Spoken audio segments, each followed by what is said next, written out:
Coucou YouTube, on se retrouve pour une nouvelle vidéo qui est un nouveau bilan lecture et aujourd'hui je vais vous parler de 9 livres plus un 10e qui est un abandon. Alors oui, je ne l'inclus pas dans les livres parce que c'est vraiment un abandon limite au début du... Enfin oui, bref, vous verrez.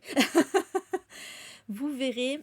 Euh, Et oui, voilà, donc 9 livres, dont 2 mangas, hein, quand même, je précise. Donc en gros, j'ai lu vraiment 7 livres dans ces 15-20 derniers jours. Le dernier bilan ayant eu lieu le 3 et on est le 21. Donc comme d'hab, je suis en live avec les copines. Et je vous propose de commencer de suite. Alors comme d'habitude, j'ai classé par de la moins bonne lecture à la meilleure, sachant que, mis à part l'abandon, je n'ai eu que des bonnes lectures. Franchement, ces derniers temps, là, je suis dans un super mood de lecture. Je n'ai que des bonnes lectures. Alors pas forcément des excellentes non plus, hein, mais quand même. Et si là j'ai notamment un coup de cœur, hein, dont je vais vous parler du coup tout à la fin. Mais voilà, donc un bon cru. Et je vais commencer donc par la seule lecture qui n'allait pas. Et je pense que décidément cette autrice n'est pas du tout faite pour moi, malgré les compliments, enfin malgré ouais, les retours super positifs que j'ai pu voir de part et d'autre sur elle. Mais moi, non, décidément, ça va pas du tout. Ça ne va pas du tout, du tout, du tout. Rien n'est noir de Claire Berest. Donc déjà, j'avais pas aimé du tout. C'était quoi son dernier là sur un féminicide. J'ai oublié le titre, c'est dire. L'épaisseur d'un cheveu, voilà. J'avais pas du tout aimé l'épaisseur d'un cheveu. Mais je m'étais dit, bon, c'est son dernier. Peut-être que voilà, c'est le traitement de la thématique qui m'a gênée et tout ça, voilà. Même si, bon, c'est vrai que j'avais pas trop aimé sa façon d'écrire, mais bon, voilà, ça restait lisible. Et puis en plus, comme voilà, tout le monde m'a dit du bien de Rien n'est noir, c'est vrai, j'avais vu que des avis positifs, qui est un peu un genre de biopic, enfin pas biopic parce que c'est pour les films, mais disons une biographie romancée de Frida Kahlo. Du coup, ça m'intéressait vachement parce que bah oui, je voulais en apprendre plus sur elle et tout, et je m'étais dit bon, voilà, ça, y a pas de raison que j'aime pas. Et il se trouve que en plus, bon voilà, je l'avais en audio. Et en plus, il était lu par l'autrice. Donc je me suis dit, c'est cool parce qu'au moins, quand un livre audio est lu par l'autrice, bah, on a vraiment, comment dire, on a vraiment l'interprétation de l'autrice en fait. Voilà, je veux dire, elle peut pas se tromper dans l'interprétation des personnages ou quoi. Enfin, s'il y a des dialogues ou quoi. Je crois que j'ai pas eu le temps d'arriver au dialogue aussi, je sais plus, bref, peu importe. Et donc voilà, j'étais partie en mode, bah super, je vais me faire ça. Et alors, mon Dieu, quelle catastrophe. C'était, excusez-moi, hein, je suis désolée, je respecte les gens qui aiment, voilà, mais c'était insupportable, insupportable, mais vraiment, mon Dieu, j'étais là, mais quoi, mais oh, où je suis, qu'est-ce qui se passe? Ah putain, c'est en fait, on dirait qu'elle jette des phrases comme ça, d'affilée, et tu passes d'un truc à l'autre, tu comprends pas, t'es là, ok, tu sais pas de quoi on parle, d'un coup elle parle d'un personnage, d'un coup elle parle d'un autre, et d'un coup il se passe ci, et d'un coup il se passe ça, et toi t'es là, mais putain, qu'est-ce qui se passe? Déjà respire, fais quelque chose, je sais pas, et c'est pas respire genre elle lisait trop vite, c'est respire genre ces phrases s'enchaînaient, mais comme ça, vraiment, enfin c'était pas n'importe quoi, mais c'était insupportable, et au bout du deuxième chapitre, j'ai tenu 2 chapitres, hein, j'ai fait, oh non, je peux pas. Franchement, vraiment, je peux pas. Je peux juste pas. C'est la première fois, je pense que vraiment, c'est la première fois que ça me fait ça. Que ça me fait ça pour une autrice, quoi. Enfin, pour un livre, quoi, d'une façon générale. J'ai déjà abandonné des livres parce que le style me convenait pas. Mais au point de dire que c'était insupportable. Putain, pardon. Mais vraiment, putain, j'étais là, non, mais tant pis, hein, tant pis pour la vie de Frida Kahlo, hein, j'avais envie, mais là, vraiment, j'y arrivais pas, hein. Vraiment, j'y arrivais pas. Donc voilà, je sais pas s'il y en a qui l'ont lu, je sais pas s'il y en a qui aiment cette autrice, je m'en excuse, hein, moi, honnêtement, je peux comprendre hein, qu'on aime le style et tout. Ah bah oui, c'est sûr, c'est très original. Hein. Pour le coup, coucou Mathilde. Pour le coup, le style est très original. Mais moi, je ne peux pas. Vraiment. Ah oui, c'est pas pareil. J'ai pas, elles sont de la même famille, Claire et Anne, peut-être. Donc voilà, je sais pas si je peux. Je sais pas, tiens, je voulais regarder s'il y avait des extraits sur Babelio, par exemple. Parce qu'en général, ils mettent des extraits juste pour que vous vous fassiez une idée quand même du style, parce que c'est difficile à expliquer. Je vais regarder. Je parie qu'il est super bien noté. Ouais, putain, 4,08 sur 5. C'est ouf, il y a que moi, hein. Il n'y a que moi, mais j'y arrive pas, quoi. Alors, les citations, attendez. C'est où qu'on voit les citations directement? Citation. 312, putain. Ah, je vais bien en trouver une citation...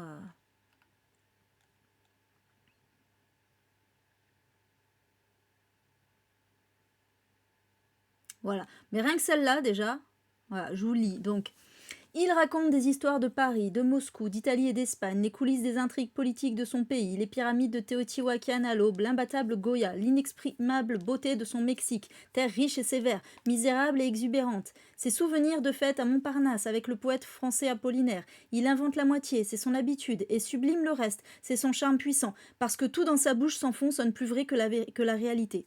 Ce n'est que ça tout le temps. C'est-à-dire que... Comme ça. Des trucs jetés comme ça, en fait. Et c'est tout le temps comme ça.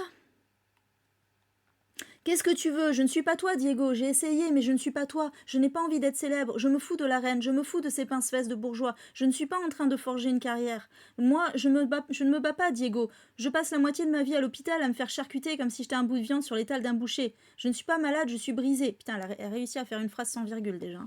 Parce que, putain, vraiment, c'est un truc de fou, quoi. Et c'est que des trucs comme ça tout le temps. Et franchement, j'arrivais pas à supporter, quoi. Quand on a mal partout, on a mal nulle part. Ça se neutralise. Les élancements aigus, coups de couteau, de fouet, d'aiguille, sourd, traître, fourmillant, s'entremêle et s'annule. Son dos, son cou, ses orteils, un pied, une jambe, son sexe, tout a mal, tout crie. Chaque morceau d'elle réclame d'être considéré en priorité dans la souffrance, comme une portée d'enfant égocentrique piaille à qui mieux pour voler l'intention de la mère. Mais vous voyez comme c'est tout le temps comme ça. C'est un truc de fou, comme c'est saccadé, quoi. Waouh. Enfin bref, bon, je vais pas m'étaler 15 ans dessus, mais... J'arrivais pas à suivre, j'arrivais pas. Coucou Martine. J'arrivais pas du tout, quoi. C'était trop épuisant, en fait, je m'épuisais rien qu'à l'écouter, quoi. Alors peut-être que j'aurais dû juste lire et pas écouter en audio, mais même, je trouve qu'il y a... Les choses sont balancées. En plus, il y a aucune transition, il y a aucune introduction... Direct, on arrive à la rencontre Diego, machin, et puis on nous présente on ne présente rien du tout, en vrai, c'est vraiment... Il se passe des trucs comme ça, les uns après les autres sans transition, et... bref. impossible de suivre pour moi, vraiment, je ne peux pas. C'est vraiment pas un style pour moi. Donc voilà, mais il n'y a pas de souci, les gens qui aiment, et je sais qu'il y en a beaucoup qui adorent, hein, mais... Donc j'ai pas pu. Et des fois, en temps normal, je me serais forcée, mais non, pourquoi je m'infligerais ça, quoi. Bref, bon, après le reste, voilà, tous les livres que j'ai lus en entier ont été des bonnes lectures. Alors allons-y, j'ai mis les mangas au tout début, parce que comme c'est des premiers tomes, voilà, c'est plutôt des introductions. Donc tout d'abord, il y a Box, le tome 1 de je ne sais plus quel auteur, mais je vais vous dire ça dans pas longtemps, parce que je l'avais encore... sous les yeux tout à l'heure, pardon. C'est écrit en petit. Je me souviens plus du tout de l'auteur. C'est grave. Hein. Qui en fait, bon, on va meubler en attendant. Donc, qui est un manga en 2 tomes, hein, cela dit. Un genre de survival game, en fait, j'ai envie de dire ça. Hein. Ouais, c'est clairement un survival game. Où en fait, donc, il y a plusieurs personnes. Je sais plus, ils sont un peu moins d'une dizaine, quoi, qui ont reçu des genres de casse-tête ils se connaissent pas hein, les uns avec les autres. Et en fait, ces casse-têtes, alors qu'ils les aient résolus ou pas, hein, les ont emmenés à un endroit en forme de cube. Et donc, ils vont être incités à rentrer à l'intérieur. Et en gros, à l'intérieur, on va leur dire, bon, pour pouvoir sortir, il va falloir résoudre vos casse-têtes. Et alors, ceux qui les ont déjà résolus, alors je sais plus, il y a tout un truc à la con. Mais bref, en gros, c'est voilà, c'est des énigmes à résoudre, etc. Pour pouvoir sortir de là. Et en même temps, il y a des trucs chelous qui se passent, quoi. Et donc survival, un peu à la comme le film Cube en fait, hein, finalement, mais en moins trash quand même. Et ouais, il se passe des trucs un peu bizarres. C'est un peu ça me fait penser un peu à l'horreur absurde de Junji Ito, en quand même beaucoup moins original et classe, hein, cela dit. Mais ouais, il y a un peu de ça. Ça m'a surtout fait penser à comment il s'appelle, l'auteur de justement dont s'inspire Junji Ito, Kazuo Umezu, je crois que c'est ça, je crois que c'est Umezu, mais je suis même pas sûre du prénom. Je crois que c'est ça, Kazuo Umezu. Et ouais, ça m'a fait penser à ça. Par contre, ce qui m'a gêné, oh, voilà, il est là.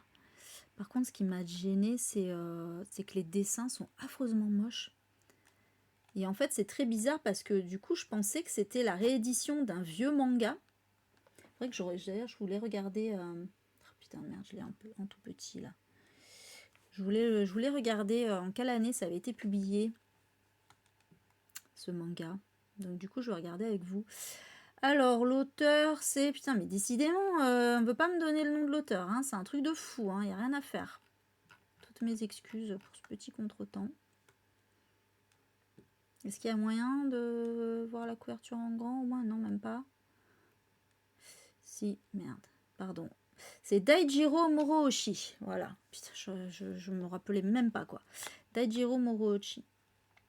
Et donc, il a été publié quand ce manga? Je vais regarder. Je vais regarder sur ma Bible des mangas. Sachez-le, c'est le site Nautiljon. Jamais su comment ça se prononçait. Qui te dit exactement tout sur le manga que tu veux, quoi. C'est ma Bible. Coucou Fabienne, comment ça va? J'espère que tu vas bien. Japon 2015. Bon, vous voyez, c'est assez récent. En fait, ouais, les dessins font très très très vieillot.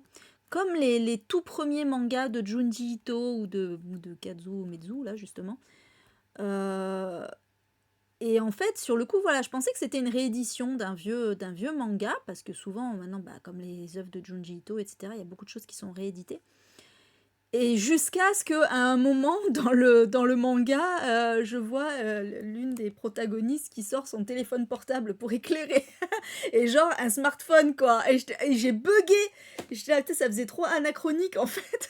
Tellement j'étais persuadée que c'était un vieux machin, quoi.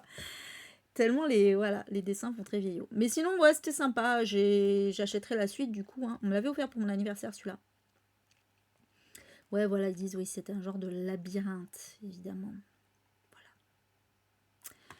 Allez, je passe à la suite. Et donc, le deuxième... Alors, c'est pas un manga, c'est un manhwa. C'est-à-dire, le deuxième graphique que j'ai lu, c'est un manhwa. Il s'agit de Itaewon Class de... je sais plus. Bravo moi. Oui, je sais. J'ai rien bossé. En même temps, j'ai été 2 jours. M'en voulez pas. J'ai été 2 jours de suite en présentiel. J'ai rien eu le temps de préparer, quoi. Ah, c'est marrant. J'avais pas vu l'affiche du drama. Elle est exactement pareille que la couverture du manhwa, quoi. C'est marrant. Ouais, parce qu'en fait, ce manhwa, il a été adapté en drama et le drama a eu un super succès. D'où le fait que j'ai eu envie, moi j'ai pas vu le drama et j'ai eu envie de lire Itaewon Class. Et donc l'auteur c'est Kwang Jin. Voilà. Ah oui, c'est marqué là. L'auteur c'est Kwang Jin. Et en fait, donc, dans cette histoire, on suit un jeune homme qui arrive dans un nouveau lycée. En fait, il vient d'aménager avec son père. Il vit seul avec son père. Ils viennent d'aménager. Je sais plus s'ils viennent d'aménager. En tout cas, ils rentrent dans un nouveau lycée. Je suis pas sûre qu'ils viennent d'aménager parce que justement, son père, il travaille depuis 20 ans pour la même boîte. Et il apprend, en fait, donc le fils apprend. Il s'appelle Sayori, le fils. Il apprend... Sayori ou Sayori? Non, Sayori, ouais. Il apprend que dans sa classe, il va y avoir le fils du PDG de son père. Voilà. Et le truc, c'est que quand il arrive dans la classe, eh ben, il s'avère que le fils du PDG en question, c'est un putain de petit con qui martyrise les autres, qui harcèle les autres élèves. Et en fait, Sayori, au début, il va lui dire d'arrêter, et en fait, il va tellement être vénère qu'il va finir par lui foutre son poing dans la gueule. Et ben voilà, alors qu'il venait d'apprendre que c'était le fils du PDG. Et donc quand son père est convoqué, etc., donc il va y avoir confrontation en plus, et ils se connaissent, hein, les deux pères, voilà. Et le PDG lui dit, bon, lui dit au père, comme t'es un employé modèle, etc., voilà, j'ai confiance en toi. Coucou Solveig. Du coup, bon, je pense qu'on peut passer sur cette histoire, je veux pas qu'il y ait de poursuite et tout, mais à condition que ton fils présente ses excuses à genoux devant mon fils. Et là, c'est le drame. Et en fait, donc le fils refuse évidemment, et le père du héros dit au PDG, je refuse que mon fils se mette à genoux devant ton fils, sachant que c'est un harceleur. Et puisque c'est ça, je préfère démissionner. Voilà, donc voilà en fait comment ça commence, et après on va un petit peu de mal en pis. Autant vous dire que en vrai c'est la dépression. C'est la dépression, ce manoir. J'étais en mode, je m'attendais pas à ça en fait. J'étais en mode mais c'est horrible tout ce qui se passe. C'est le truc. Bon, heureusement, à la fin du tome 1, il y a un truc cool qui s'installe, qui se met en place. Donc, j'ai hâte, du coup, de lire la suite. Et voilà. Et donc, la nana qui est sur la couverture, c'est une fille qui va être dans sa classe et qui va être sa voisine aussi, sur qui il va craquer dès le départ. Et qui est un peu mystérieuse, qui est un peu en retrait. C'est elle qui va lui apprendre qui est donc le fils du PDG, etc. Et la couverture lui rend pas justice, hein, parce que dans le livre, elle est vachement plus jolie. Et elle a pas du tout la même coupe de cheveux, mais je vois pas qui ça peut être d'autre. Peut-être c'est pas elle, mais bon, ce serait un peu con de mettre sur la couverture un personnage qui n'est pas dans le tome, quoi. Je sais pas, c'est chelou. Bref. Donc voilà, pour la petite histoire. Pour celui-ci. Ensuite, on reste, j'allais dire on reste en Japon, non, on était en Corée, mais on revient au Japon en tout cas, avec Je veux manger ton pancréas de Yoru Sumino. Donc, alors c'est pas un manga, là c'est un roman, mais qui est adapté d'un manga à la base. Et en fait, dans cette histoire, on suit... Désolée, hein, j'ai toujours du mal avec les prénoms, moi je retiens jamais les prénoms, c'est un truc de fou. Ben là, je me rappelle de l'héroïne, c'est Sakura. Et le héros... Ben en fait, le héros... Ah oui, le héros, c'est particulier parce qu'en fait, on ne sait pas son prénom. Voilà. On le sait à la toute fin, donc du coup, même si je me rappelais, j'aurais pas d'intérêt à vous le dire. En fait, c'est Sakura qui sait qu'elle est condamnée. Elle a une maladie incurable, une maladie qui touche son pancréas. On ne sait pas exactement ce que c'est d'ailleurs. C'est peut-être un peu le reproche que je fais au livre, mais bon, je vais y revenir. Et Sakura, un jour, elle est à l'hôpital et va tomber sur notre protagoniste, on va l'appeler le héros, qui en fait est venu, je sais plus pourquoi il est à l'hôpital, pour venir voir quelqu'un, je crois, ou parce qu'il, non, lui-même il s'est blessé, bref, c'est pas très important. Et donc, en fait, il va découvrir son secret parce que Sakura, elle le cache. Il n'y a que ses parents qui sont au courant. En fait, elle cache sa maladie à tout le monde, même à ses meilleurs amis, parce qu'en fait, elle veut pas que ses amis soient tristes pour elle et qu'ils la traitent différemment de d'habitude, etc. Voilà. Et donc, le héros découvre son secret parce il tombe en plus sur son journal intime ou un truc comme ça, quoi. Et donc, en fait, elle va lui dire, bah écoute, maintenant que tu sais mon secret, ça me fait du bien, en fait, de m'être dévoilée à quelqu'un, d'avoir quelqu'un qui soit au courant, en fait, de ça.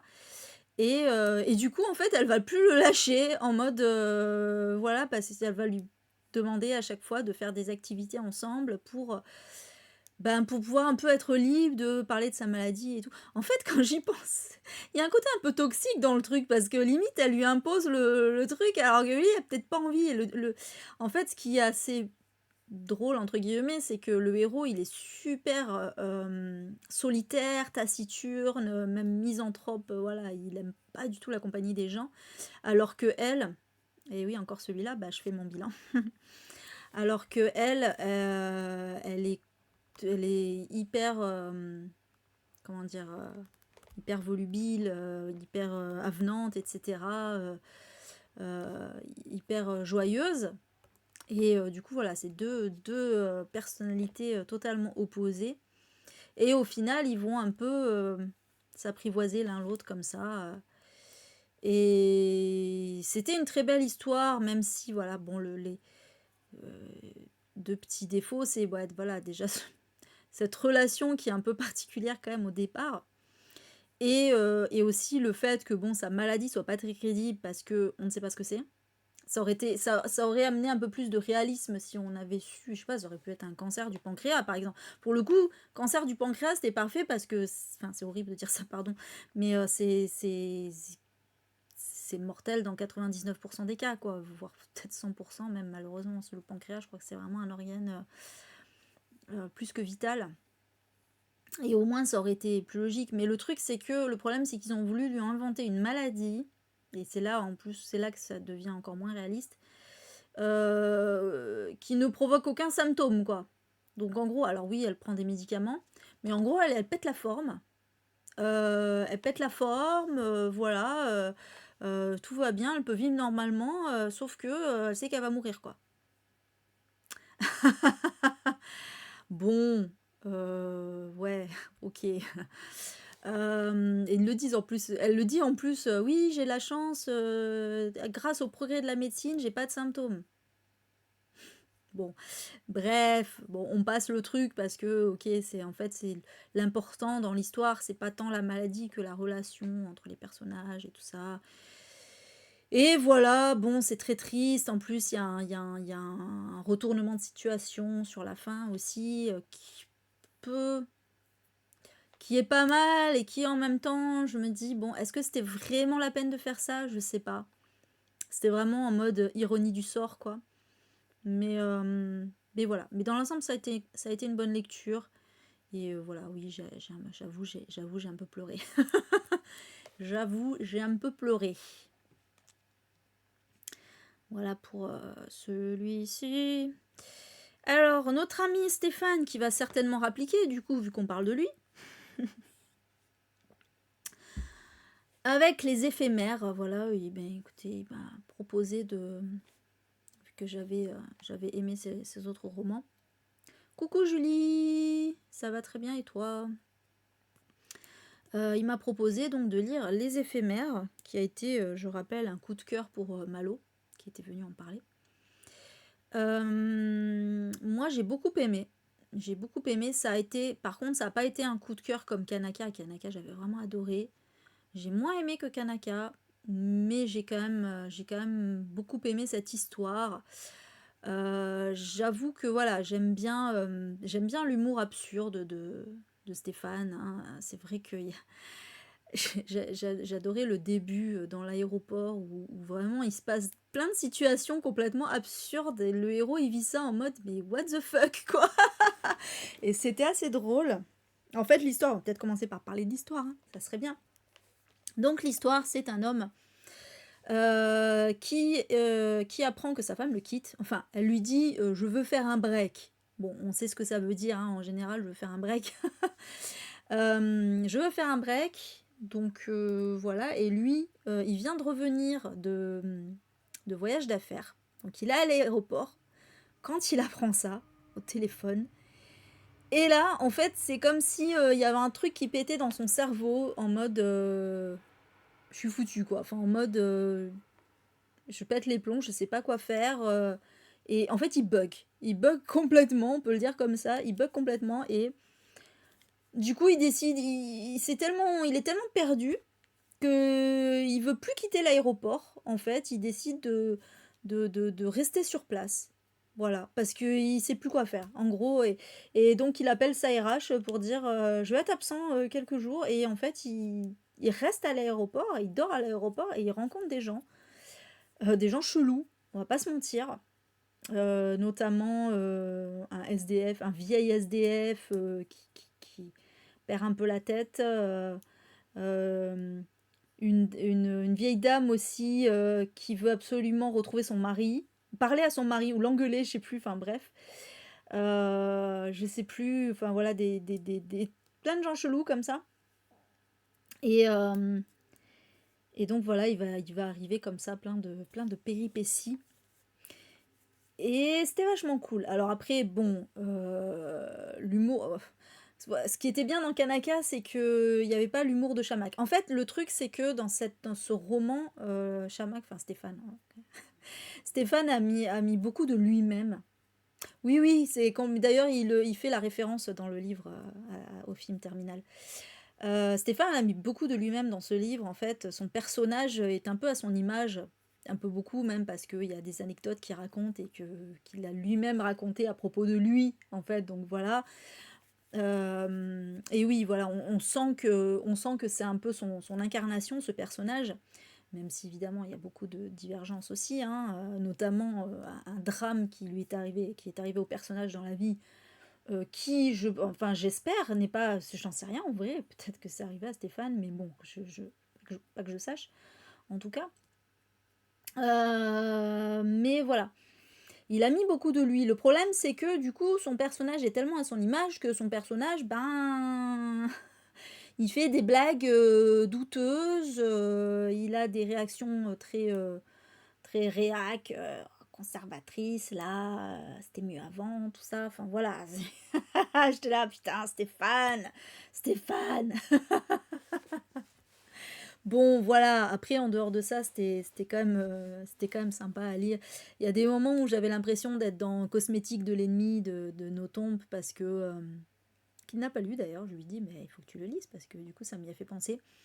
Pour le côté, ben, scène un peu absurde et dialogue un peu absurde dans un aéroport, vraiment, c'était un peu le même genre de truc. Mais voilà, il y avait un côté, ouais, il y avait quand même un côté très émouvant. La fin, en plus, il se passe un truc de ouf à la fin. Enfin, voilà, il sait bien travailler ses fins, en fait, Stéphane. C'est l'inverse de Stephen King. Il sait, sort de ce roman. Il sait bien travailler ses fins. Déjà, la fin de Kanaka est absolument extraordinaire, on va pas se mentir, hein. J'ai chialé ma vie et c'était magnifique. J'ai halluciné. Franchement, quand je me suis mise à pleurer et tout, j'étais là, attends, mais c'est Stéphane qui a écrit ça? Comment c'est possible? J'en revenais pas, vraiment. Mais comment il arrive à faire passer autant d'émotions alors que c'est un petit con quand il est dans le chat et tout ça, quoi? Comment c'est possible? C'est pas lui qui a écrit. Et là, bon, c'est pas aussi puissant que Kanaka, mais quand même, j'avoue qu'il y a pas mal d'émotions dans la fin aussi des éphémères. Vraiment, faut reconnaître qu'il est très doué pour les fins. Donc voilà pour celui-ci. Allez, on passe à un classique. Et oui, j'ai réussi à lire deux romans qui étaient dans la liste de mes 100 livres à lire. Et d'ailleurs, tiens, il faudra que je fasse une revue de ces 100 romans juste pour voir ce que j'ai déjà lu depuis la dernière fois, enfin depuis que j'avais présenté cette liste. Il faudra que je regarde ça. peut-être en live d'ailleurs, pourquoi pas. Jane Eyre de Charlotte Brontë. Voilà, donc moi j'avais une expérience avec les sœurs Brontë qui étaient les Hauts de Hurlevent, que j'avais abandonné. Clairement, c'était pas possible, j'en pouvais plus. Un jour je le retenterai peut-être, mais voilà. Et tout le monde m'avait dit oui, mais Jane Eyre c'est pas pareil, tu vas voir. C'est beaucoup moins lent, c'est pas du tout la même histoire, etc. Ça va plus te plaire. Et effectivement, ça m'a beaucoup plus plu, ça c'est clair, on va pas se mentir. C'était vachement bien. Je sais pas si je commence par le positif ou le négatif. Bon, déjà, on va commencer par l'histoire. Donc, on suit la jeune Jane Eyre qui, au début, est enfant. Elle est orpheline, hein, si je me trompe pas, puisqu'elle est recueillie par... c'est sa tante, ouais, sa tante, voilà. Recueillie par sa tante. Elle vit chez sa tante et sa tante est absolument horrible avec elle. On se croirait vraiment dans les histoires à la Candy, tout ça. Mais bon, bref, c'est tout à fait ça, quoi.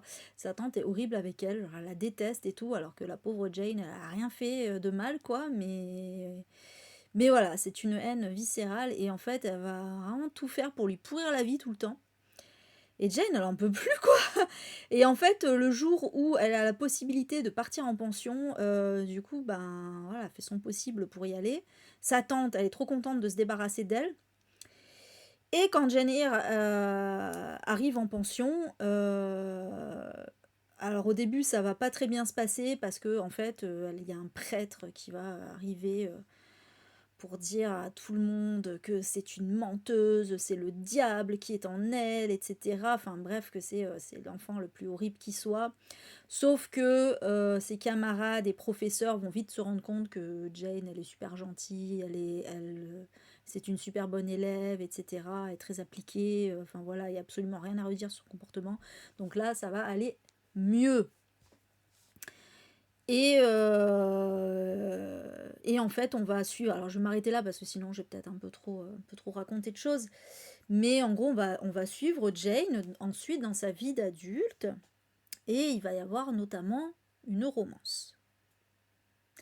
Et c'est là, à mon sens, que le bas blesse un petit peu. Parce que moi, voilà, c'est vrai que, comme Mathilde, j'ai vraiment plus aimé la première moitié, au final. Parce que, ouais, c'est vrai, Steph. Parce que j'ai adoré vraiment ce personnage, j'ai adoré le caractère de Jane, qui ne se laisse jamais faire, qui vraiment se laisse jamais faire. Je crois que c'est un des personnages les plus féministes que j'ai pu rencontrer, et en particulier dans ce genre de classique quand même, voilà. Vraiment, à aucun moment, elle se laisse faire et elle impose même ses conditions en mode non mais maintenant ça va être comme ça, quoi. Et d'ailleurs, quand elle le fait avec Rochester, ah putain, c'était tellement jouissif quand elle lui dit ouais alors ok mais je vous préviens moi je vais pas vous lécher les bottes en fait. Ah putain, j'étais là yes yes. Toi, je vous préviens, ça va être comme ça quoi. D'accord. Putain, ah j'ai kiffé. Franchement, j'ai kiffé son personnage. Malheureusement, elle est trop amoureuse. C'est relou, c'est relou, c'est relou. En vrai, j'ai détesté le personnage de Rochester. Je l'ai détesté, mais profondément. Mais ah putain, mais qui m'insupportait, il m'énervait trop. Oh là là. Et alors le truc avec, je peux pas dire, putain. Le truc avec une certaine personne qui est folle. Voilà, on va dire ça comme ça. Je pense pas que ça spoil. Bon alors déjà, paye ta psychophobie, hein. D'ailleurs, j'ai adoré quand Jen, elle lui dit clairement qu'il est psychophobe. Enfin, elle lui dit pas comme ça, évidemment. Ce mot n'existait pas à l'époque. Mais voilà. Ouais. Elle lui dit clairement les choses, les termes. Mais bon, malgré tout, voilà, elle va trop... Ah, ça m'énerve, putain. Il y a tellement de passages qui sont géniaux en mode non, non, je veux pas qu'on se foute de ma gueule, je me casse. Enfin voilà, vraiment. T'es là, mais oui, bravo Jade, putain, tu fais tout ce qu'il faut. Et putain, pourquoi il y a cette fin là? Ah, j'ai pas aimé la fin. En fait, je crois que j'ai adoré tout le livre sauf la fin, au final. Voilà, j'ai pas aimé cette fin, ça m'énerve. En plus, ça fait tellement genre, oh là là, oh le pauvre, oh, on a trop de peine pour lui. Moi, j'avais zéro peine en vrai. J'étais trop lâchée. Du coup, ah non, franchement, j'ai détesté Rochester, il m'énervait trop, quoi. C'était trop genre à la pauvre victime et tout. Mais putain, mais mec, arrête, t'es pas une victime. C'est bon. Ça m'a trop saoulée. Bref, voilà. Mais bon, c'était vachement bien, mais en fait, je ne peux qu'en garder un bon souvenir malgré la fin parce que quelque part, bon, même si la fin est comme ça et ce qu'elle est, Jane, elle a toujours fait ce qu'elle a voulu faire en fait. Et finalement, ben, j'ai envie de dire, c'est quand même l'essentiel. Et, euh, et voilà, je surkiffe ce personnage. Vraiment, j'ai pas un coup de cœur pour le livre, mais j'ai un coup de cœur de ouf pour le personnage de Jane Eyre. Voilà, qui est ultra méga féministe. Vraiment. Putain, mais c'est tellement jouissif à chaque fois qu'elle envoie chier les gens, comme le Saint James aussi. Putain, quel connard celui-là aussi, Saint James là. Ah va chier toi aussi. En vrai, en vrai, je me rends compte que dans ce roman, les hommes sont horribles. À part l'oncle. Entre le prêtre, Rochester, Saint James, c'est bon quoi. Bon bref, voilà. Mais c'était très bien. Je suis tellement ravie de l'avoir lu et voilà. Je sais pas si Léo de Hurlevent c'est aussi féministe. Je sais pas, j'ai pas eu le temps de m'en rendre vraiment compte en fait. Allez, je passe à la suite. Avec donc El Famoso, oui, ben, en même temps vous pouvez pas savoir sur YouTube, El Famoso, demain et demain et demain de Gabriel Zevin. Je dis El Famoso parce qu'en fait je savais plus si je l'avais déjà chroniqué en bilan lecture ou pas. J'étais persuadée de l'avoir déjà fait, alors que quand j'ai regardé, c'était pas marqué. Et donc voilà, tout portait à croire que je ne l'avais pas chroniqué encore. Je pense que c'est parce que j'en ai tellement parlé en dehors des bilans et tout ça en live que du coup j'avais l'impression de l'avoir déjà chroniqué, alors que non. Parce que c'était genre le roman phénomène de la rentrée littéraire. Voilà, c'était le roman qui a énormément fait parler de lui, qui avait déjà fait parler de lui aux États-Unis et du coup que tout le monde attendait en France. Enfin, il y a plein de gens même qui l'avaient déjà lu en VO. Hein. Et voilà, alors ce roman est celui que vous attendiez de lire. Alors j'irai pas jusque-là, mais bon, comment ne pas lire ce roman avec non seulement, pour moi hein, en tout cas, avec non seulement la hype qu'il y avait autour, en plus la thématique qui est notamment les jeux vidéo, euh, pas mal de représentations LGBT+, et en plus, ben, cette couverture magnifique avec la grande vague de Nakagawa de Hokusai. Enfin voilà quoi. J'ai été obligée de lire ce livre. Obligée. Et j'ai beaucoup aimé. Mais ça n'a pas été une claque. Ça n'a pas été une claque. Je suis même pas sûre que c'est un livre qui aura marqué ma vie de lectrice, honnêtement. C'est pas, je pense que c'est un livre que je me suis régalée à lire sur le moment, mais que j'aurais oublié dans quelques années. Vraiment, voilà. Je, je rejoins pas la vague des avis dithyrambiques en mode waouh, c'est du génie. Je trouve pas. Franchement, je trouve pas. Je trouve que c'est une excellente lecture, mais pas extrêmement originale. Donc, de quoi ça parle On suit un garçon et une fille. Voilà. Un garçon et une fille, ils sont étudiants. Ils se sont connus, ils se sont rencontrés quand ils étaient enfants et ils se sont perdus de vue. Et d'ailleurs, ils se sont, tiens, comme dans Je veux manger ton pancréas, ils se sont rencontrés à l'hôpital. Je crois que c'était elle venait voir sa sœur, ouais c'est ça, elle venait voir sa sœur malade et lui il était blessé. Et ils se sont perdus de vue parce qu'en fait ils se sont perdus de vue parce qu'ils se sont disputés pour une broutille en plus. Et ils se retrouvent genre 10 ans plus tard alors qu'ils sont étudiants. Et en fait, il se trouve que la fille... Alors ouais, c'est les prénoms, sorry.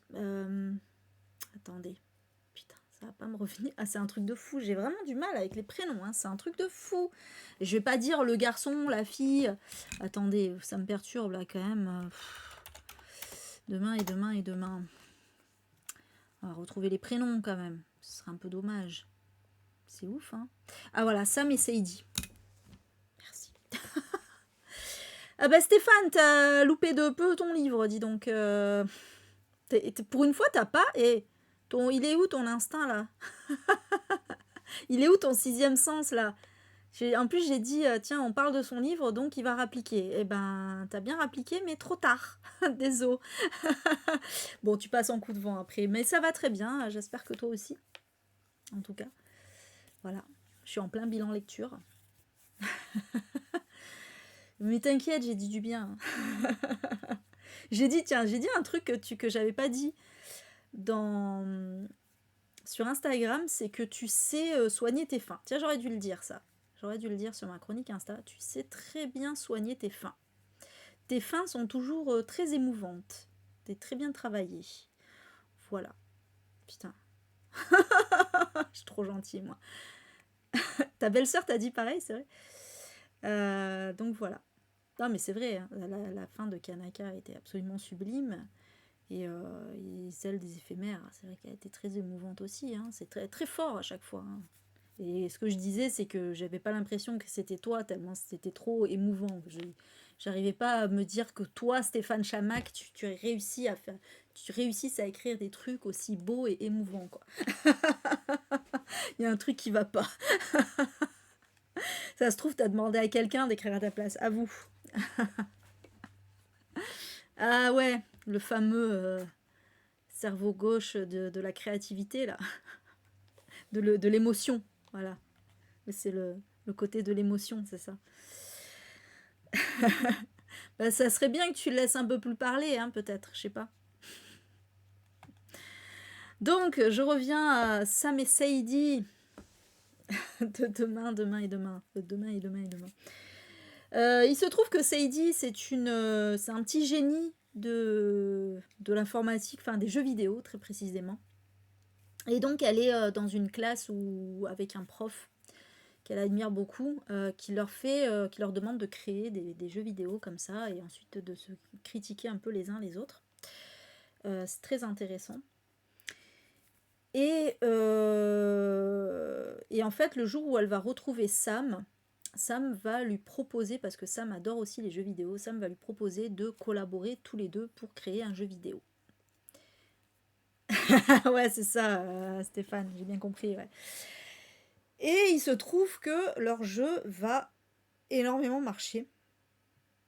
Et donc ils vont connaître un petit succès et ben, ils vont devoir continuer là-dedans. Mais le truc, c'est que ce milieu-là, parce que ce milieu-là reste un milieu capitaliste et ça va plus ou moins créer des tensions. Alors pas forcément entre eux, mais avec d'autres personnages, etc. Et voilà en gros comment un peu par l'histoire. Ce qui est intéressant dans ce roman, je trouve, c'est vraiment le plus important. Salut Stéphane, bonne soirée à toi.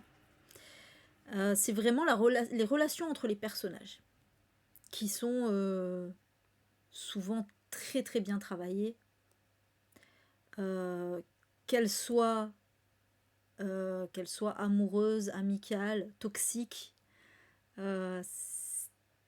Voilà, il se passe plein de belles choses et de choses moches aussi dans ce livre, mais c'est très puissant. Je trouve je pense que c'est vraiment le point fort. Voilà, c'est ce que je disais dans le live de Sèvres, c'est vraiment le point fort de ce livre, la relation entre les personnages. Les relations sont très très bien travaillées, la psychologie des personnages, le background, tout est bien foutu. Ils ont tous un peu leur particularité, notamment Sam qui a un problème physique. Bon, je ne dirais pas lequel. Quand je dis physique, c'est pas physique, c'est physique handicap, quoi. Enfin, voilà. J'en dis pas plus. Et puis la relation toxique aussi de Sadie avec son prof. Ah, c'était cringe ça. C'était cringe, mais en même temps c'est important dans l'histoire aussi.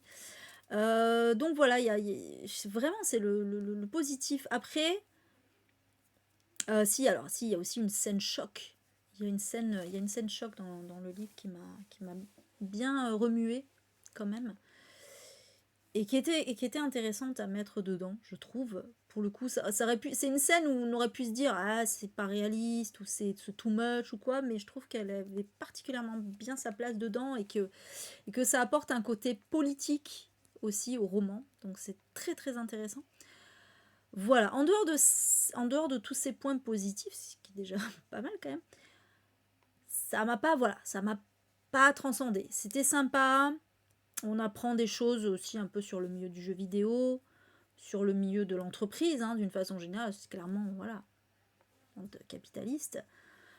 Ça se passe, en plus, bon, il y a un peu de fanservice aussi, parce que ça, enfin, de fanservice de la mode du rétro gaming et tout ça, hein, parce que ça se passe dans les années 90. Alors moi, évidemment, comment ne pas me retrouver dedans aussi, hein, quelque part. Et voilà, donc c'était vraiment très très très bien. J'ai même adoré ce livre, hein. Mais voilà, je pense que c'est bizarre de l'avoir mis au-dessus de Jane Eyre en fait, mais parce que je l'ai mis au-dessus de Jane Eyre parce que dans Jane Eyre, la fin m'a saoulée et j'ai détesté Rochester et tout, donc il y a peut-être plus de négatifs en comparaison. Mais en même temps, je pense que Jane Eyre, évidemment, va beaucoup plus me marquer que Demain et Demain et Demain. Donc, c'était dur un peu de classer les livres. C'est dur un peu de classer les livres quand c'est comme ça, quand sur le moment, on sait ce qu'on a aimé ou pas, mais après, quelques mois plus tard, on retient pas forcément la même chose. Donc, ouais, voilà, c'est difficile à chaud, en fait, de juger les livres finalement, hein, de juger les lectures. Donc, dites-vous bien à chaque fois que c'est pas un véritable classement. C'est à peu près. Alors, évidemment, je sais ce que j'ai pas aimé, je sais ce que j'ai surkiffé. Après, entre deux, voilà, ça peut. C'est modulable, on va dire, hein. Alors, ensuite, Le Maître des Illusions de Donna Tartt, qui évidemment, donc c'était le fameux deuxième livre de mes 100 livres à lire là. Que j'ai enfin lu, et en plus vraiment, il me faisait tellement peur ce livre que j'étais persuadée que soit j'allais me le traîner pendant super longtemps, soit j'allais l'abandonner. Je sais pas, je me m'étais mis ça dans la tête, et pas abandonner ou laisser de côté, voilà, plutôt laisser de côté. Je m'attendais pas à ne pas aimer, bon, j'aurais pu ne pas aimer, hein, mais je m'attendais à avoir du mal à le lire. Et ouais, j'étais persuadée que, comme d'autres livres que j'ai déjà mis de côté, genre Blonde, que je n'ai toujours pas repris, et que je devais reprendre ce mois-ci, et que je sens que je vais pas reprendre. Bref, il y a des livres comme ça où on a juste la flemme parce que c'est des... Enfin, moi, j'ai la flemme parce que c'est des pavés et que je sais que ça va me prendre 10 plombes à les lire. Et du coup, j'ai du mal à les ressortir. Et celui-là, pas du tout. En fait, je l'ai bouffé. Je l'ai bouffé, hein, je l'ai lu en, je sais pas, 3 4 jours, quoi, au final. Donc, ouais, moi aussi, Steph. Moi, alors, c'est pas les notes, du coup, mais c'est sur Booknote, vous savez, sur Booknote, il y a les livres de diamants, d'or, d'argent, etc. Et souvent, je change de catégorie les livres. En mode, putain, attends, celui-là, il m'a trop marqué, je l'ai mis qu'en argent. Non, non, attends, je le mets en or. Et alors, celui-là, je l'ai mis en or. Ouais, ça va, c'était pas ouf non plus, quoi. Allez, je le redescends. Ouais, des trucs comme ça, quoi. Vraiment, je change. Je change assez régulièrement, en fait. Donc, dans Le Maître des Illusions, en fait, on va suivre Richard. C'est ça, hein. J'espère que je ne me trompe pas, mais c'est ça, Richard. Qui entre à l'université. Comment elle s'appelle déjà? Hamden, je crois. C'est une université assez bourge. Voilà, c'est assez coté, etc. Où donc il va, voilà, tomber sur des gosses de riches, notamment. Mais lui, il est boursier. Alors vous savez qu'aux États-Unis, c'est un peu la honte d'être boursier, hein. Ah, bah oui, t'as des bourses parce que t'es pauvre. Donc voilà. Mais donc lui, sa particularité, c'est qu'il adore le grec ancien.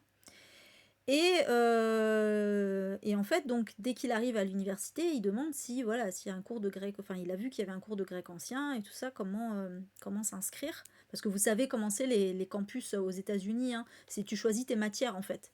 Tu viens pas en mode, t'as un cursus. C'est tu viens, puis après, tu choisis les matières que tu veux. Ça peut être des trucs qui n'ont rien à voir, c'est pas grave. Bref, et donc il se renseigne et on lui dit alors oui, il y a un cours de grec, mais le problème c'est que le professeur est assez sélectif et je crois qu'il a déjà que sa classe est déjà complète et donc ça va être ça va être compliqué voire impossible de rejoindre la classe. Et donc lui, il va direct au culot voir le prof et donc en gros, il va réussir finalement à faire ses preuves et à rejoindre la classe où ils ne sont que 6 en le comptant lui. Voilà. Et il se rend compte que c'est assez particulier parce qu'en fait, ce prof en question, il lui dit ok, si tu veux me rejoindre, si tu veux suivre mes cours de grec, en fait, tu vas devoir suivre tous mes cours et que mes cours parce qu'il donne pas que des cours de grec, il donne, je sais plus, littérature anglaise, d'autres choses comme ça. Et donc lui, il veut tellement faire du grec, Richard, qu'il dit ok, et il va vite se rendre compte que c'est pas de tout repos parce que c'est du coup, il va se retrouver toujours en cours avec les mêmes, quoi. Hein, donc avec les 5 autres personnes qui sont donc là. Je vais peut-être me rappeler des prénoms. Donc il y a la seule fille. Ou alors c'est pas super féministe, hein, le maître des illusions, on va pas se mentir, mais bon. C'est pas non plus sexiste à mort, donc ça va. C'est Camilla, la seule fille. Après, donc il y a son frère jumeau Charles. Il y a Henri qui est un peu genre le plus riche du lot. C'est que un peu des fils à papa, tout ça. Henri, c'est vraiment le genre le haut du panier et c'est celui qui est c'est le plus mystérieux. Un peu, il a une aura particulière. Francis, qui lui est très volubile. On sait pas trop, voilà. Au début, on sait pas trop ce qu'il pense, tout ça, machin, et à part. Et puis enfin, donc il y a Bunny. C'est son surnom. Il s'appelle comment déjà son prénom? Je sais plus. Edmund, je crois. Bunny qui est lui qui est un peu le mec rentre dedans, un peu grossier et tout ça, machin. Qui est un peu insupportable même, on va pas se mentir. Et donc voilà, ils ont tous un peu leur caractère chelou. Et Richard, en fait, petit à petit, il va quand même devenir ami avec eux. Il va se greffer vraiment au groupe. Il va vraiment s'intégrer au groupe. Même si il, il va se rendre compte qu'il n'est pas si intégré que ça. C'est compliqué, hein, quand même. Alors surtout qu'en plus, il se sent un peu imposteur parce que eux, ils le savent pas, mais lui, il sait qu'il est boursier, quoi, et que donc, ouais, c'est pas un gosse de riche comme eux. Et voilà, et en fait, il y a toute une histoire qui va se dérouler comme ça. Et c'était quand même assez puissant en fait. Ça a l'air de rien hein, comme ça. Mais c'était assez puissant parce que en fait, tout simplement, c'est finalement une descente aux enfers en fait de ces de ces étudiants-là. Hein. Voilà, il va y avoir un genre comme un genre d'effet boule de neige en fait. On part d'un événement puis qui en entraîne un autre, etc. Et puis ça va ça va exploser quoi. Et et les relations entre les personnages vont partir en live. Merci Alisha pour ton suivi. Et voilà, et c'était... En vrai, c'est super bien écrit. C'est passionnant. En vrai, j'en revenais pas de bouffer ce livre, alors que, quelque part, je me disais, mais... En soi, l'histoire, elle est pas si ouf, mais c'est tellement la façon dont Donatart raconte les choses qui... Il y a... Elle arrive tellement à instaurer un suspense, en fait, à chaque fois. C'est un truc de fou. Parce que les personnages sont tellement imprévisibles, c'est vraiment la caractéristique commune entre tous ces personnages, c'est qu'ils sont imprévisibles. Et qu'à tout moment, tu t'attends à un truc chelou, déjà, voire un truc de ouf. Et ouais, si, franchement, c'était vachement bien. C'était vachement bien. Donc, voilà. Toi aussi, t'as eu un coup de cœur, Mathilde. Alors, moi, j'irai pas jusqu'à dire un coup de cœur. Ah, c'est vrai, tu l'as trouvé. Ah, bah, ça tombe bien.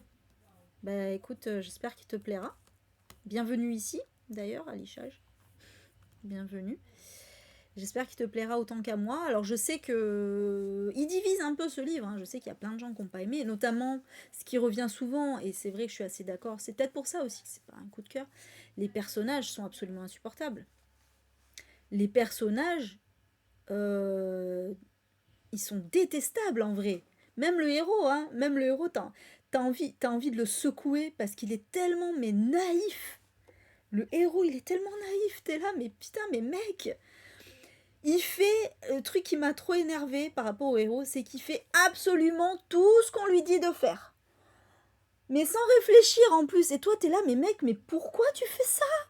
Arrête. Je veux dire, on a compris que tu voulais t'intégrer, mais putain, c'est bon quoi. Tu peux avoir ta personnalité de temps en temps aussi. C'est l'inverse de Jane Eyre, le héros là. C'est tout l'inverse, allez, c'est trop une victime, il est trop influencé de ouf quoi, c'est horrible. Et oui, ils sont super froids. Le seul que j'ai aimé, le seul que j'ai aimé, c'est Francis. Francis, j'ai beaucoup aimé. Francis, il est très intéressant comme personnage et c'est le seul que j'ai trouvé humain, en fait, dans l'histoire. C'est le seul, pour le coup, qui est vraiment humanisé, quoi. Les autres, waouh! Ah ouais, putain. Ils sont tous détestables. C'est horrible. Donc voilà, ouais, c'est vraiment, je pense que c'est le point négatif. Alors, négatif ou pas, parce que c'est fait exprès. Évidemment que c'est fait exprès. Ils sont pas faits pour être aimés, ces personnages, hein. Et je pense que le côté, justement, naïf et influençable de Richard, c'est évidemment fait exprès. C'est évidemment fait exprès pour ce qui se retrouve embrigadé dans toute cette histoire, en fait. Et tout a un sens dans ce livre. Je veux dire, Donna Tartt, elle a absolument rien laissé au hasard, hein. Elle a tout calculé, c'est clair. Donc après, on adhère ou pas. Moi, personnellement, j'ai vraiment adhéré, hein. Mais c'est clair, Julie, putain, c'est un truc de fou. Jamais, jamais, à aucun moment, il va se dire, attends, je fais une connerie ou non, non. Ok, tu sais, on le siffle. Bon, viens me chercher là. Faut absolument que tu viennes me chercher. Je te dis pas pourquoi. Allez, salut. Ok, j'arrive. C'est là, mais oh putain, j'en peux plus. Bref. Mais ouais, c'est vachement bien. Ah ouais, t'es en plein dedans, Julie. Mais franchement, je l'ai bouffé. Vraiment, je l'ai bouffé. Et oui, c'est clair que c'est sombre, c'est la dépression, hein, ce livre, vraiment, c'est pas joyeux du tout. Mais, mais c'était trop bien. Donc voilà, voilà, un gros kiff, ce roman. Et je pense qu'il va me rester quand même, hein. Je pense qu'il va me rester celui-ci. Et je suis vraiment ravie de l'avoir lu et d'avoir autant kiffé finalement, parce que vraiment j'avais peur ouais, d'avoir du mal, de le laisser de côté, etc. Alors que pas du tout. Et c'est fou comme ça me procure, quand je finis un pavé comme ça, que j'avais peur de lire, ça me procure une satisfaction, vous pouvez même pas imaginer quoi. C'est vraiment le truc, ah ça y est.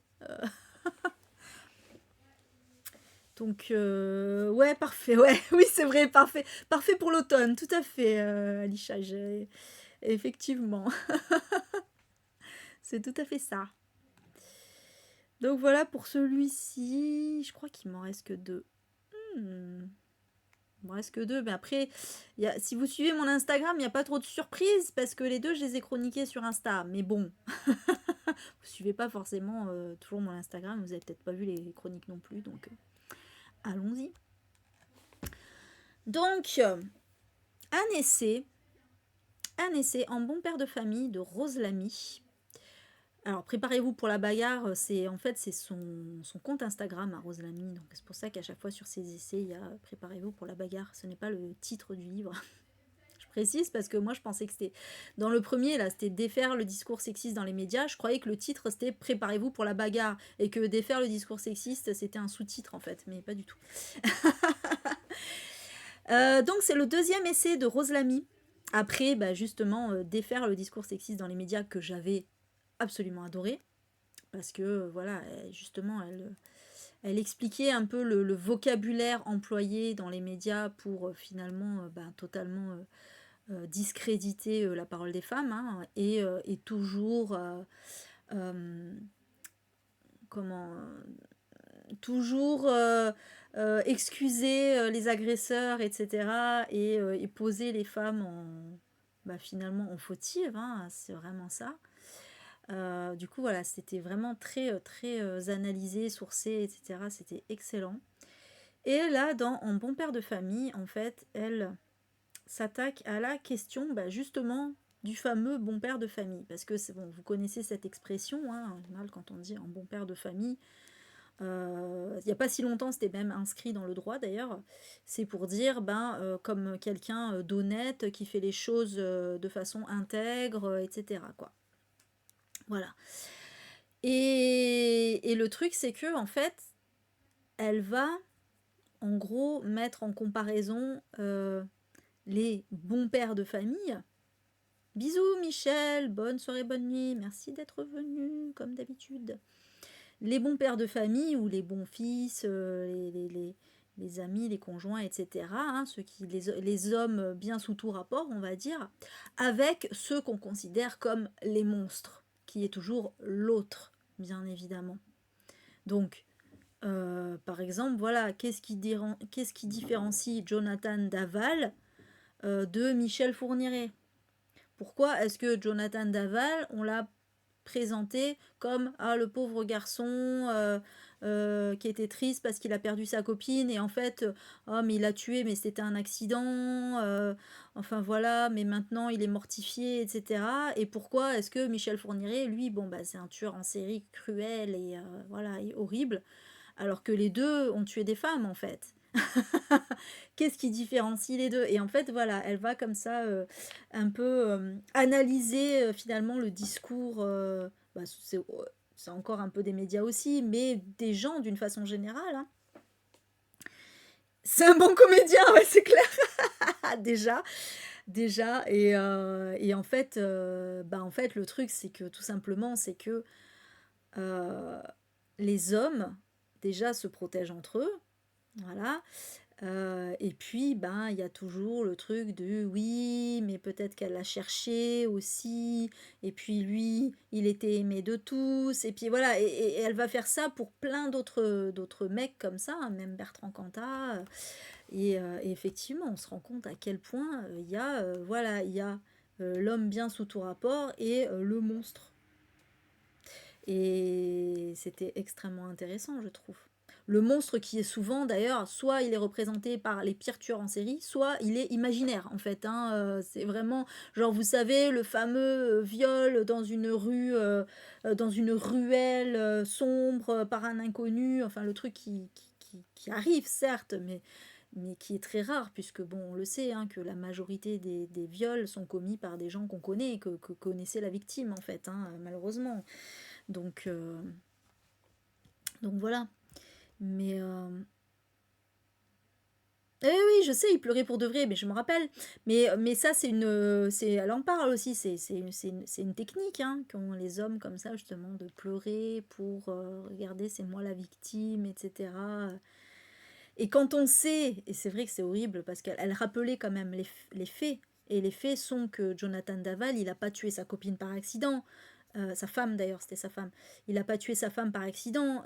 Il l'a étranglée pendant 4 minutes. 4 minutes. C'est énorme. Et d'ailleurs, elle fait le comparatif, Rose Lamy. Elle dit 4 minutes, c'est la durée de la chanson Ne me quitte pas de Jacques Brel. Imaginez-vous, pendant toute la durée de la chanson, qu'il était en train d'étrangler sa femme, quand même. Vous vous rendez compte du truc? Je veux dire, c'est pas un accident. Voilà. Et puis en plus, après, il a fait passer ça pour un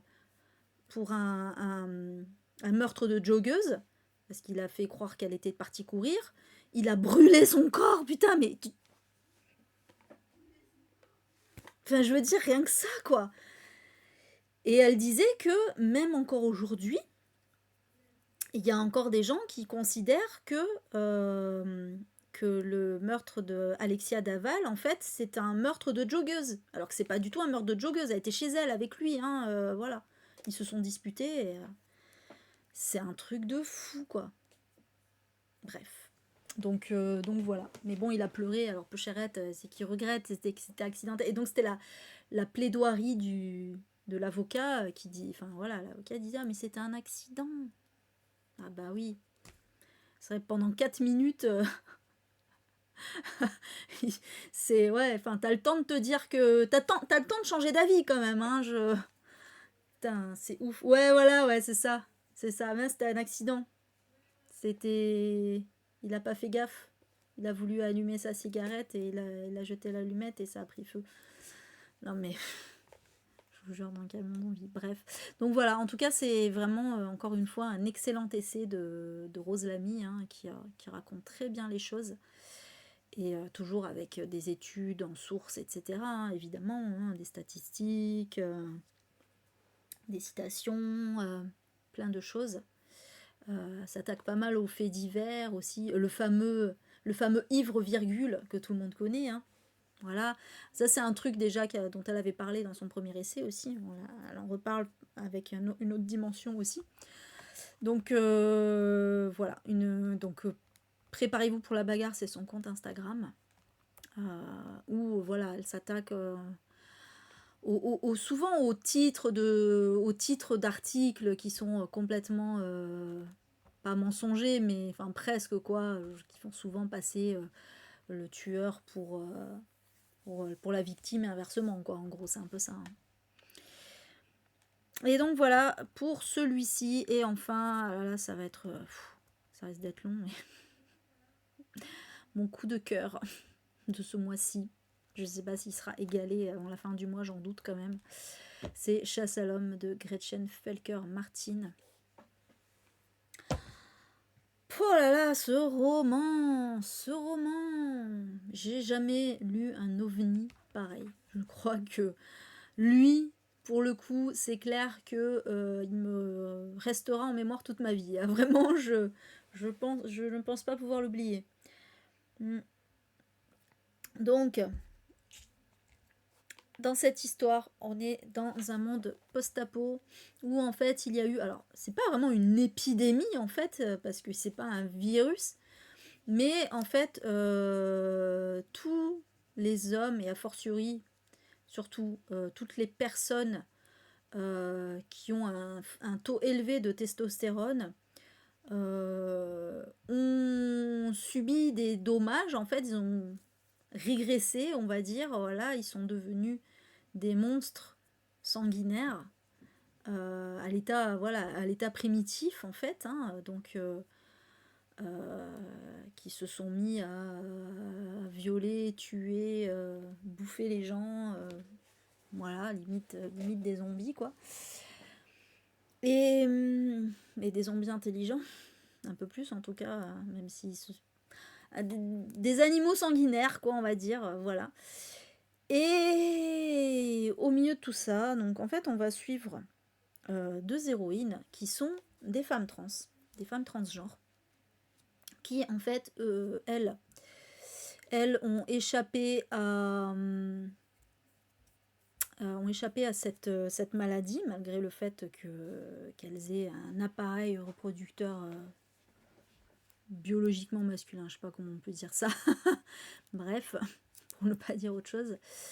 Parce que, en fait, elles étaient sous traitement hormonal, donc sous oestrogène, et du coup, elles sont obligées, pour continuer à survivre à ça, d'ingurgiter des oestrogènes, et en fait, la seule source d'oestrogène qu'elles vont trouver, ce sont les coucougnettes, ce sont les testicules des hommes cisgenres. Et donc, en gros, d'où le titre, hein, elles vont chasser les hommes pour pouvoir se nourrir de leurs testicules. Ajouté à ça, on a des femmes.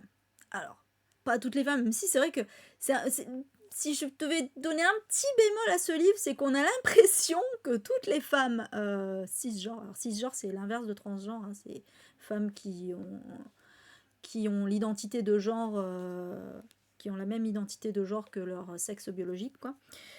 On a l'impression que toutes les femmes cisgenres, elles sont méchantes, mais en fait non.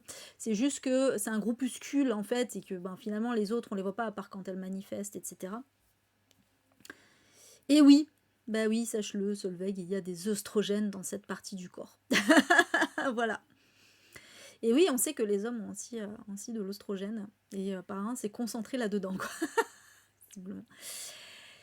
Et du coup, qu'est-ce que je disais?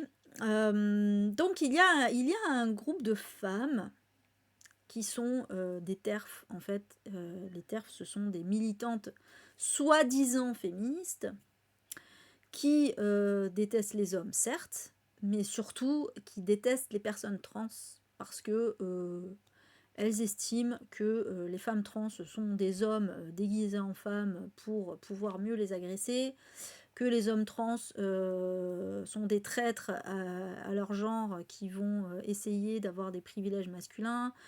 Enfin bref, c'est évidemment ignorer que les femmes trans et les hommes trans sont encore plus discriminés hein, que les femmes cisgenres, mais bon. Faut pas trop demander à ces personnes de réfléchir. Et donc on a ces femmes-là qui en fait se sont mis en tête de tuer toutes les personnes trans, donc femmes trans et personnes non binaires avec un pénis, on va dire, sous prétexte que elles vont forcément devenir des monstres.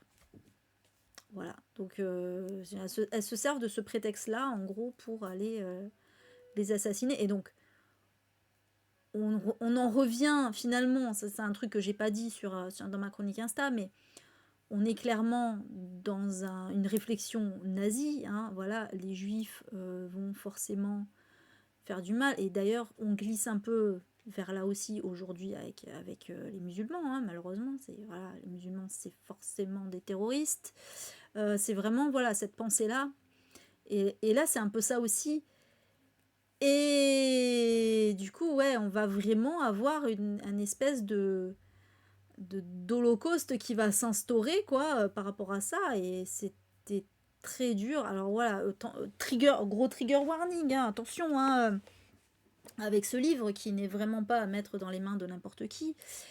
Il est très gore, alors elle s'en cache pas, hein, Gretchen Felker-Martin, hein, elle aime le gore, donc c'est très très gore.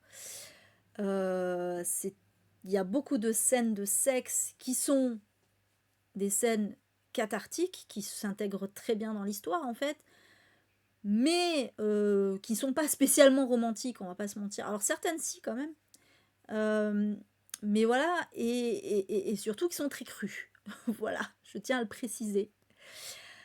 Moi ça m'a pas gênée parce que je voyais pas ça.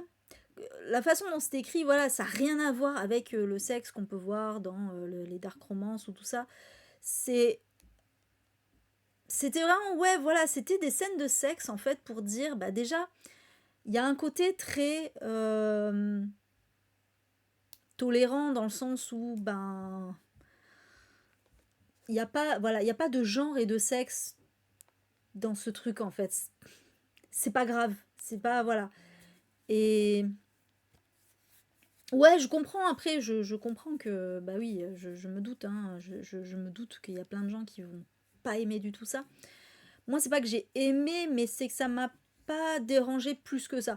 J'avoue que les passages de sexe, je les sautais hein, la plupart du temps, parce que je suis là, bon, c'est pas... j'étais pas dérangée, mais c'est juste que moi, ça m'apportait pas grand-chose en vrai, en plus, quoi, dans l'histoire. Voilà, mais après, voilà, je pense que c'est bien. C'est bien aussi pour les personnes concernées, je trouve, d'avoir ce genre de choses de référence, en fait, parce que ça manque un petit peu. Et coucou Cindy, ça fait trop longtemps, t'étais où? Ça fait trop longtemps qu'on t'a pas vu. Tu nous manques. Et donc voilà, c'était cathartique. On sentait que l'autrice, elle avait vraiment... En fait, ce livre, c'est clairement une catharsis de l'autrice. C'est clairement, elle avait envie déjà, elle avait envie de buter de la terf. Là, tu sentais que, voilà, ras le cul des transphobes, quoi. Je vais leur péter la gueule dans ce livre. Et en plus d'avoir des... Ben oui, putain, nous aussi, on veut du sexe. Voilà, les personnes... Parce que l'autrice est une femme trans aussi. On avait envie, on a envie d'avoir aussi des scènes pour nous. Et puis, merde, il y en a marre des livres LGBT, plus avec des sentiments tout mielleux, machin, c'est tout mignon, tout ça. Nous, on veut du gore et tout. Enfin, voilà. C'était vraiment, tu sens que la meuf, elle s'est dit, ouais, allez, j'ai envie de trash, j'ai envie de cul sale et j'ai envie de défoncer des putains de terfs et voilà, et je vais me faire plaisir dans ce livre. Et putain, et en fait, on sent tellement, on ressent tellement ça dans ce livre que du coup, enfin, moi, j'étais de tout cœur avec elle et j'ai pris mon pied aussi parce que j'étais en mode, mais gros kiff, quoi. Vraiment. Ouais. Ah oui, oui, ah non, mais Cindy, là, oui, franchement, voilà ce que je disais, trigger warning, parce qu'il outre, déjà, bon, des scènes de violence explicites, mais des scènes de sexe explicites aussi, quoi. C'est vraiment, ce livre est très, très, très trash, il faut le dire. Il faut bien le dire. Vous voyez le corps exquis de Poppy Z. Bright? Ben là, c'est pire. Voilà. Et ouais, et alors, J.K. Rowling, comme elle en prend plein la gueule dans ce livre. J'ai rigolé. J'ai rigolé, je crois que le plus drôle, c'est le passage où elle raconte sa mort. Vous savez, je ne vais pas vous dire, hein, pas vous spoiler, mais ouais, ça commence par vous savez comment elle est morte, l'autrice d'Harry Potter? La maman de Harry Potter, je crois que c'est dit comme ça. Et en fait, elle raconte un peu le truc, et c'est trop... c'est limite un Darwin Award, quoi, et c'était assez drôle. Et voilà, tu sens que... et il y a plein de références à J.K. Rowling dedans. Mais... Ah bah ouais, tu m'étonnes. Ah oui, l'autrice, elle est plus que militante, Cindy. Hein, c'est une femme trans très très politique, en fait. Et ouais, voilà, ça m'a fait kiffer. Ça m'a fait kiffer. J'avoue que pour une fois, sans me prendre au terf, j'avoue, ça fait plaisir. Et puis alors, cette phrase. Franchement, limite, je pleurais en lisant cette phrase à la fin, tellement c'était... tellement ça résumait tout. Parce que, surtout, ça a changé un peu mon avis, où vous savez, je vous disais tout à l'heure, oui, ça manque un peu de femmes cisgenres qui ne sont pas TERF, en fait. Il y en a, mais c'est vrai que, voilà, c'est limite les personnes trans versus les TERF, en fait. Mais du coup, d'un côté, je me dis, oui, je vais venir à cette fameuse phrase, mais du coup, d'un côté, je me dis, c'est pas plus mal parce que je pense que peut-être que les personnes trans en ont un peu marre aussi d'être... Enfin, que leurs paroles soient un peu effacées au profit toujours des mêmes féministes, blanches, etc. Cisgenres, voilà. Et du coup, je peux comprendre que, bon, voilà, elle ait eu envie de mettre la communauté trans en avant, et c'est bien. Voilà. Donc, qu'il n'y ait pas des femmes cis qui viennent les sauver, tout ça, machin, non, elles se démerdent, elles se démerdent, on va dire. Et donc, oui, la phrase, c'était à la fin, c'est l'une des héroïnes qui pense cette phrase en parlant des TERF et qui dit, au fond, ce ne sont que des hommes, finalement. Voilà. Et toi, t'es là, en fait, ouais. Et en fait, c'est trop bien parce que pendant tout le long, tu te dis, tu sais, t'as ce petit doute qui dit, ouais, ok, c'est vrai, les TERF, c'est des connasses, on va pas se mentir. Mais en même temps, tu dis, ouais, putain, mais ça s'en prend qu'aux femmes. Alors oui, les hommes, en même temps, ils sont un peu le prétexte que les hommes, c'est pas des vrais personnages dans le truc. Hein. C'est comme les zombies dans The Walking Dead, en fait. Hein. D'ailleurs, ça fait beaucoup penser à The Walking Dead par moment. C'est comme les zombies dans The Walking Dead. Non, Dora Muto est pas citée parce que Dora Muto est française, donc je pense pas que Gretchen Felker-Martin la connaisse. Et tant mieux pour elle. Du coup. Qu'est-ce que je disais? Oui, voilà, donc les hommes ne comptent pas, on va dire. Et du coup, voilà, je me disais, ouais, bon, c'est vrai que c'est cool, mais c'est un peu dommage que toutes les méchantes ne soient que des femmes. Et en fait, du coup, quand elle prononce cette phrase à la fin en disant « ce ne sont que des hommes », toi, t'es là.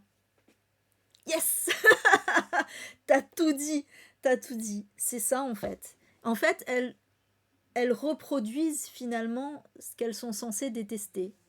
Et d'ailleurs, on leur fait la remarque dans le truc, en mode « vous valez pas mieux que ce que vous combattez, etc. » Et c'est pas en mode tu desserres ta cause, machin, non, c'est rien à voir. C'est vraiment que voilà, on le sait que les TERF fricotent avec l'extrême droite et tout ça. Donc clairement, ce sont pas des bonnes personnes.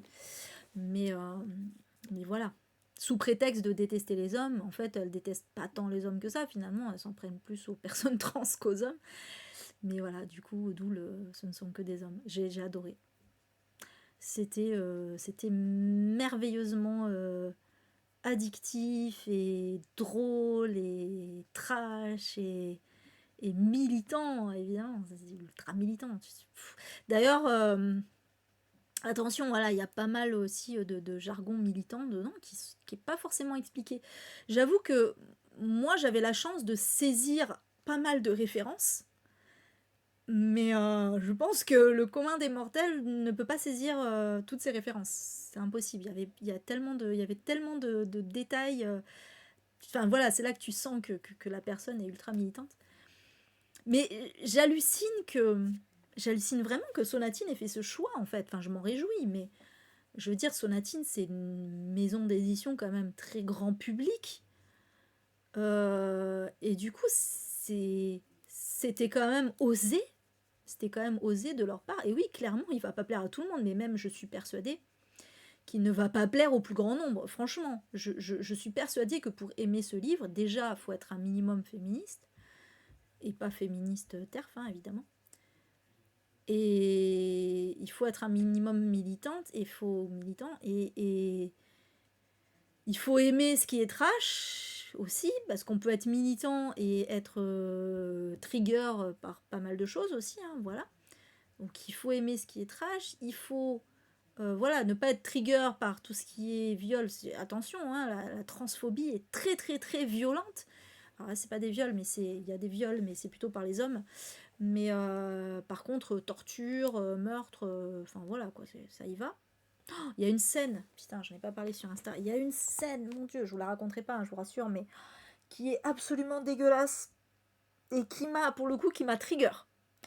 Là, je crois que c'est la seule scène où vraiment j'étais trigger, j'étais là, oh non, oh non, non, non, non, non, elle va pas faire ça. Ah ouais, c'était... Non, franchement, et moi, pour que je sois choquée, il en faut quand même. Hein. Mais, alors, autant j'ai la larme facile, autant je suis hyper sensible de ce côté-là, autant il y a des trucs que je peux facilement supporter. Mais là, c'était... Voilà. Mais ouais, franchement, le choix de Sonatine je suis vraiment très très étonnée parce que ben ouais c'est grand public et là on n'est pas dans un truc grand public. Même franchement moi j'aurais même mis des trigger warnings. Enfin j'aurais mis des trigger warnings, j'aurais mis pour public averti et tout ça là. Franchement je trouve un minimum. Donc mais bon. Après je me dis que ben d'un côté, c'est pas plus mal parce que du coup, évidemment, il y a plein de gens qui vont lire, surtout qu'il était sur NetGalley, tout ça, voilà, rien que tous les gens qui ont des SP Sonatine, que ce soit sur NetGalley ou que ce soit en papier, ils vont le lire. Et bah du coup, peut-être qu'ils vont apprendre des trucs aussi, voilà. Hein, je me dis que quelque part, sur la masse de gens qui ne vont pas aimer, il y a peut-être des gens qui vont se dire, ah mais en fait, c'est intéressant et tout ça, machin. Ouais, Karine, je sais que toi, t'as eu du mal. Je sais que t'as eu du mal, mais je peux comprendre. Franchement, c'est clairement pas un livre que je vais recommander. Moi, je vous le mets là en coup de cœur. J'ai mis alerte coup de cœur sur Insta parce que oui, moi, j'ai surkiffé, vraiment. Mais je vais pas vous dire, allez-y, il faut absolument que vous lisiez ça. Je peux pas dire ça, c'est impossible. C'est trop un truc de niche. En fait, c'est vraiment un truc de niche. C'est trop particulier, c'est trop un ovni. Voilà, donc... que vous dire? J'ai envie de dire, maintenant que vous êtes averti du contenu, Si la thématique vous intéresse, malgré tout, que vous n'avez pas peur de tout ce que j'ai dit, allez-y, foncez. Franchement, Cindy, je serais vraiment curieuse d'avoir ton avis sur la question, ouais. Et j'étais contente parce que sur mon Instagram, il y a une personne non-binaire qui est dans mes contacts, qui adore en plus tout ce qui est dystopie et tout ça, et qui m'a dit « Ah mais trop bien, je connaissais pas ce livre, mais je veux absolument le lire et tout, merci pour la recommandation. » J'étais trop contente, j'étais là, mais trop bien. En vrai, c'est tellement, ça manque tellement des livres comme ça, parce que oui, c'est bien d'avoir plein de livres LGBT+, avec des romances, avec des histoires fortes, etc., de la représentativité, c'est cool. Mais peut-être que, voilà, que la communauté LGBT+, a besoin de trucs de genre un peu plus comme ça, qui sortent un petit peu de l'ordinaire aussi. Donc voilà. Ah, désolé pour la pub. Oupsouille. Coucou Steph. Et donc voilà. Du coup, c'était...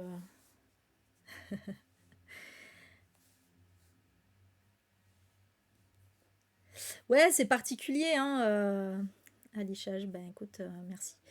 Euh, Moi, honnêtement, je m'attendais même pas non plus à ça. Alors, j'avais compris en lisant la quatrième de couve que oui, ça allait parler de TERF et tout ça, machin. Mais je m'attendais pas à ce que ça aille aussi loin dans le délire. Vraiment, je m'attendais pas à ça.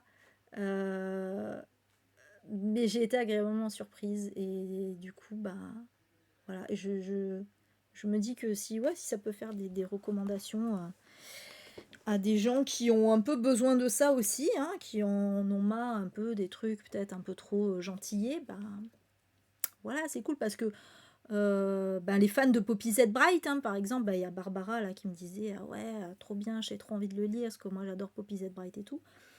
Et c'est vrai que ouais, Poppy Z Bright, maintenant,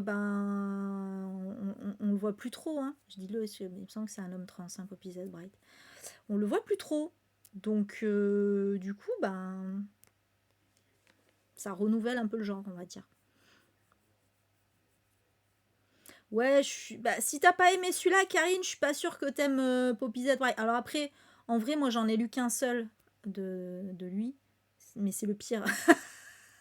C'est le Korexki, qui est très trashouille aussi, hein, qui est très trashouille.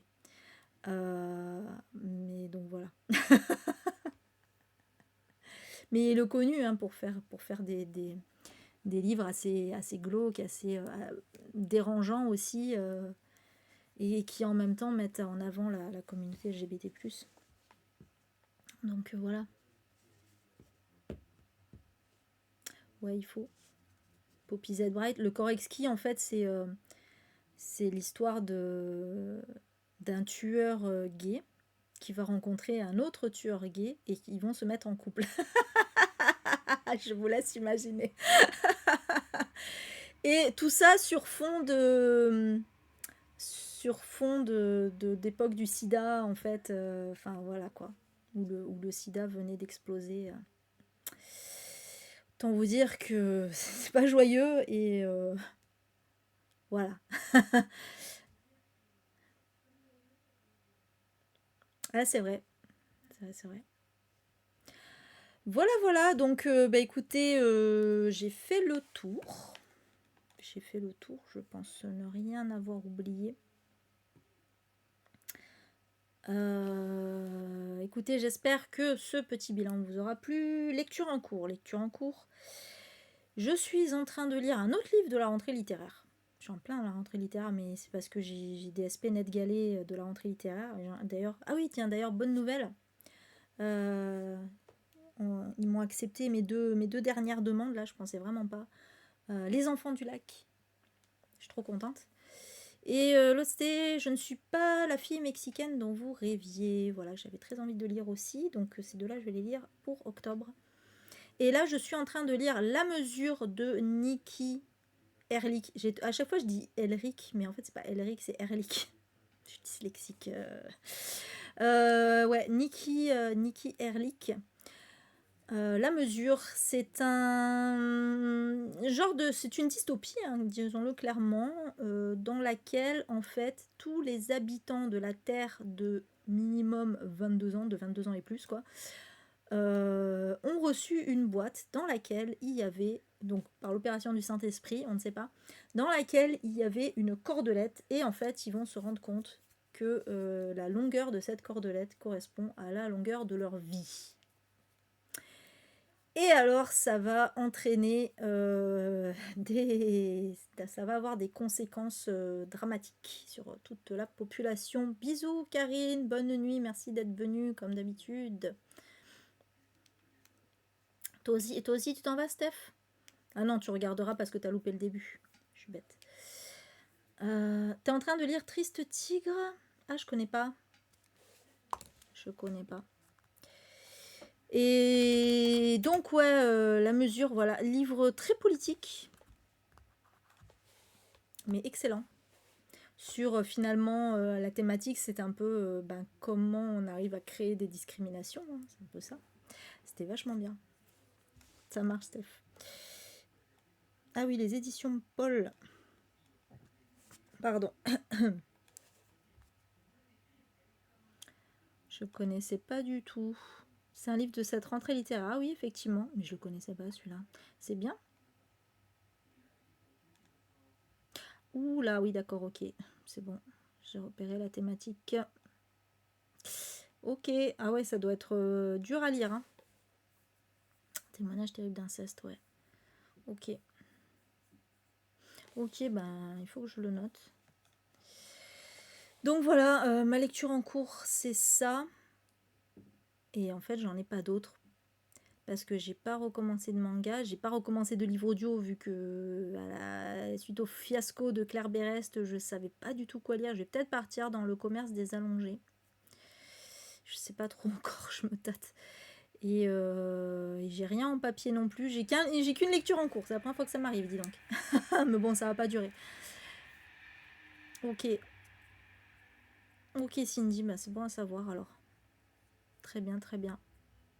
Je connaissais pas du tout. Et voilà, mais sur ce, je vais laisser YouTube. Merci d'avoir regardé cette vidéo. J'espère que ça vous aura plu, que ça vous aura donné envie d'en lire quelques-uns.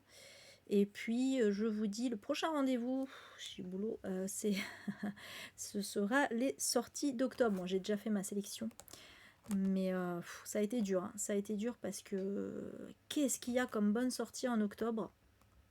C'est mon portefeuille qui va avoir du mal, je crois, parce que voilà, trop de trucs bien en octobre.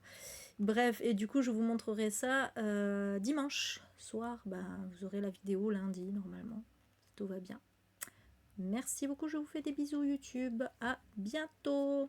Ciao.